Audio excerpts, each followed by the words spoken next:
रात के 9 बजे पति ऑफिस से घर आया। पत्नी ने आते ही उससे लड़ना शुरू कर दिया क्योंकि वह उसे पसंद नहीं करती थी। पति ने कहा, मुझे खाना तो दे दो, बहुत भूख लगी है। पत्नी बोली, खुद जाकर खा लो, मुझे नींद आ रही है। पति चुपचाप सुनता रहा और पत्नी पूरी रात उससे लड़ती रही। जब सुबह हुई तो पति ने कहा, मुझे नाश्ता तो दे दो। पत्नी ने गुस्से में कहा, मैं तुझसे तंग आ गई हूँ, तू मर जाए। पति कुछ नहीं बोला और चुपचाप ऑफिस चला गया। पत्नी अपने बच्चों को स्कूल से लेकर वापस आ ही रही थी तो उसने देखा घर के सामने भीड़ लगी हुई थी।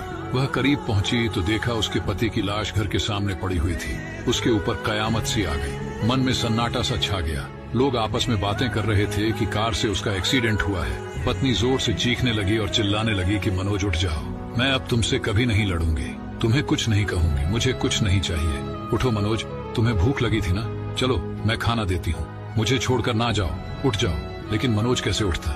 इसे तो उसकी बद्दुआ ने मार दिया था।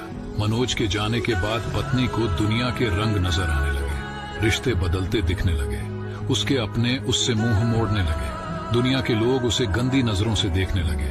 फिर कुछ दिनों में उसे उसका घर भी छीन लिया गया। जो हिस्सा उसका बनता था ससुराल वालों ने उसे दे दिया। पति के मरने के बाद उसे एहसास हुआ कि पति जैसा भी हो, चाहे पसंद का हो या नापसंद का, लेकिन औरत के सर का ताज होता है।